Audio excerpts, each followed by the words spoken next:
Welcome to another video. In this video, we will continue learning mental health psych nursing starting with schizophrenia. Schizophrenia is a complex brain disorder that affects thinking, language, emotions, social behavior, and the ability to perceive reality correctly. There are 3 phases a patient with schizophrenia will experience. These phases are acute, stabilization, and maintenance. The acute phase is the onset or exacerbation of symptoms with loss of functional abilities. Stabilization phase is when symptoms diminish and the client progresses toward previous level of functioning. The maintenance phase is when the client is at or near baseline functioning. Now let's think about how a patient with schizophrenia will present. The patient may have positive or negative symptoms. Positive symptoms are the presence of something that is not normally present, such as alterations in thought, alteration in speech, and alteration in perception. Alteration in thought include delusions that are false, fixed beliefs that cannot be corrected with reasoning. Alterations in speech can include word salad or echolalia. Alterations in perception include hallucinations that involve a sensory experience for which no external stimulus exists. Examples include hearing voices, seeing things, or experiencing tastes.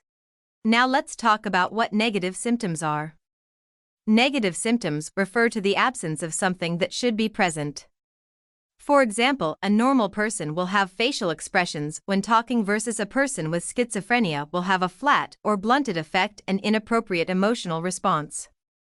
Another sign and symptom of schizophrenia are cognitive symptoms, which are subtle changes in memory or thinking leading to an inability to cope and effectively make decisions.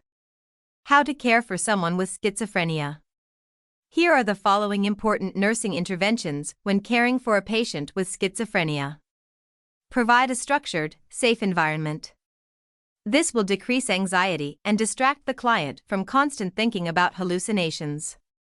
Promote therapeutic communication to lower anxiety, decrease defensive patterns, and encourage participation in the milieu therapy. Establish a trusting relationship with the client.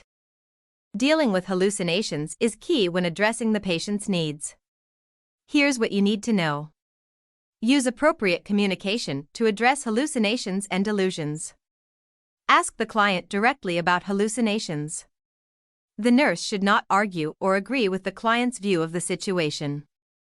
Never argue with a client's delusions, but focus on the client's feelings and possibly offer reasonable explanations. Frequently assess the client for paranoid delusions, which can increase the risk for violence against others. Attempt to focus conversations on reality-based subjects. Now let's discuss medications, which is a must-know for your exams. There are 2 types of classes, which are first-generation and second-generation antipsychotics. The first-generation antipsychotics treat positive symptoms. There are 3 main medications in this class, which are 1. Thioridazine, 2. Haloperidol, 3. Loxapine. The second-generation antipsychotics treat positive and negative symptoms. There are 4 main medications in this class, which are 1. Clozapine, 2. Olanzapine, 3. Quetiapine, 4. Risperidone. Therapy for schizophrenia is cognitive behavioral therapy which can assist in controlling symptoms. Now in this part of the lesson, we are going to learn about childhood disorders which include motor disorders, Tourette disorder, intellectual development disorders, and attention deficit disorders. Let's start with motor disorders. This is a complex neurobiological and developmental disability that typically appears before the age of 3 years old. Tourette disorder are motor and verbal tics appearing between 2 and 7 years of age. These symptoms cause marked distress and impairment in social and occupational functioning. This disorder is usually lifelong. Antipsychotic medications and behavioral techniques are interventions that help the patient. Important nursing actions for motor disorders include the following. Maintain safe environment, for example, a helmet may be required for headbanging. Positive reinforcement for correct behavior response. Assess the parent's understanding of the motor disorder. Encourage participation in behavioral therapy and support groups. Intellectual Development Disorder, IDD. This disorder is characterized by deficits in intellectual functioning, social functioning, and managing activities of daily living. Impairments can range from mild to severe. What are the important nursing actions for this disorder? Here is a list of actions you need to know. Assess cognitive and physical development and functioning. Care and teaching should be individualized to the client's needs. Make appropriate referrals, for example, early intervention program, social work, speech therapy, and physical therapy. Add visual cues with verbal instruction. Give one-step instructions. Attention Deficit Disorder and Attention Deficit Hyperactivity Disorder. This disorder is when children show an inappropriate degree of inattention and impulsiveness. These symptoms are present for children with ADHD with the addition of hyperactivity. The following are important nursing actions for this disorder.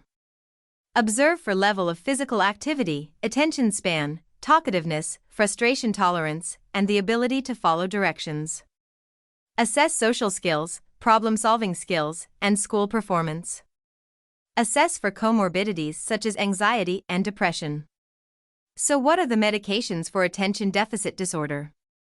The main medication are stimulants. The two main stimulants you need to know are methylphenidate and amphetamine dextroamphetamine. The last childhood disorder we are covering is autism spectrum disorders.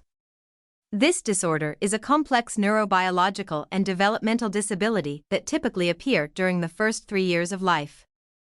Signs and symptoms are deficits in social relatedness, including communication, nonverbal behavior, and interactions. Nursing interventions should begin early within the 2nd or 3rd year of life through specialized treatment programs. Nursing actions include the following. Assist with behavior modification program. Promote positive reinforcement. Structure opportunities for small successes. Decrease environmental stimulation. Introduce the child to new situations slowly. Well, that's it for this video. In the next video we will continue the lesson by learning about depressive and bipolar disorders. Thanks for watching.